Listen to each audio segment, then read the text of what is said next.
غم نہ کر رب تجھے برباد نہ ہونے دے گا، تیرا دشمن بڑا۔ سبسکرائب کر کے بیل آئیکن پہ ضرور کلک۔ السلام علیکم ورحمۃ اللہ وبرکاتہ۔ بزرگان محترم، ناظرین کرام، آج کی اس ویڈیو میں جو بات آپ سے شیئر کرنے والا ہوں وہ یہ ہے کہ ہر انسان کی زندگی میں مختلف قسم کے حالات، مصیبتیں، پریشانیاں، واقعات پیش آتے رہتے ہیں، اور بعض مرتبہ انسان یہ کہہ کر مطمئن ہو جاتا ہے کہ اللہ کی جانب سے ایک آزمائش ہے۔ اس بات کو خوب اچھی طریقے سے یاد رکھیں، ہر مصیبت، ہر پریشانی اللہ کی جانب سے آزمائش بن کر نہیں آتی۔ کچھ پریشانیاں ہمارے اعمال بد کی وجہ سے، ہمارے گناہوں کی وجہ سے اور ہمارے گناہوں کی نحوست کی وجہ سے سزا کے طور پر اللہ کی جانب سے اللہ کا غصہ بن کر آتی ہیں، اور کچھ پریشانیاں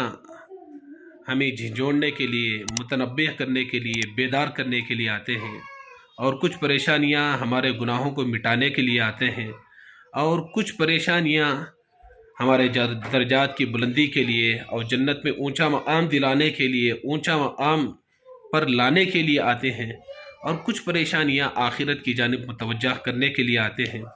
آج انسان کا یہ مزاج بن چکا ہے، جب کسی انسان کو کسی مصیبت اور پریشانی میں دیکھتا ہے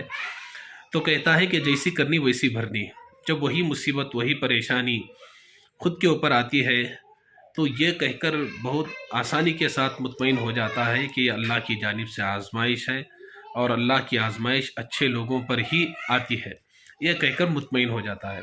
اب ہم میں سے ہر یہ کوئی نہ کوئی پریشانی کے اندر مبتلا ہے۔ اب یہ کیسے معلوم کریں کہ یہ مصیبت، یہ پریشانی اللہ کی جانب سے آزمائش ہے، یا میرے گناہوں کی سزا ہے، یا میرے گناہوں کو مٹانے کے لیے آئی ہے، یا میرے درجات کو بلند کرنے کے لیے آئی ہے، یا مجھے آگاہ اور بیدار کرنے کے لیے آئی ہے، یا مجھے آخرت کی طرف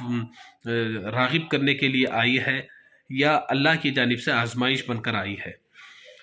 دیکھیں، جو مصیبت کے آنے کے بعد، پریشانی کے آنے کے بعد، برے حالات کے آنے کے بعد ہمارا تعلق اللہ سے پہلے سے زیادہ ہو جائے، دعاؤں کا اہتمام زیادہ ہونے لگے، قرآن پاک کی تلاوت کا اہتمام زیادہ ہونے لگے، ذکر کا اہتمام زیادہ ہونے لگے، اور اللہ سے ہمارا تعلق اور گہرا ہونے لگے، تو سمجھ لو کہ یہ حالات، یہ مصیبتیں، یہ پریشانیاں اللہ سے تعلق مضبوط کرنے کے لیے آئے ہیں، اور یہ حالات اللہ کی جانب سے آزمائش بن کر آئے ہیں۔ اس پر اللہ کا شکر ادا کرے۔ اور اگر حالات، مصیبتیں، پریشانیاں آنے کے بعد اللہ سے تعلق ہمارا کمزور ہوتا چلا جا رہا ہے، نمازیں بھی کم ہو رہی ہیں، اللہ کا ذکر بھی کم ہو رہا ہے، قرآن پاک کی تلاوت بھی کم ہو رہا ہے، اللہ سے لو لگانا بھی کم ہو رہا ہے، تو سمجھ لو یہ ہمارے گناہوں کی سزا ہے، اللہ کا غصہ بن کر یہ حالات، یہ پریشانیاں مجھ پر نازل ہوئی ہیں۔ تو یہ ایک آسان طریقہ ہے یہ معلوم کرنے کا کہ یہ پریشانی اللہ کی جانب سے آزمائش ہے یا میرے گناہوں کی سزا ہے۔ ہم میں سے ہر آدمی اپنے بارے میں خود فیصلہ کر سکتا ہے، میری یہ مصیبت، میری یہ پریشانی اللہ سے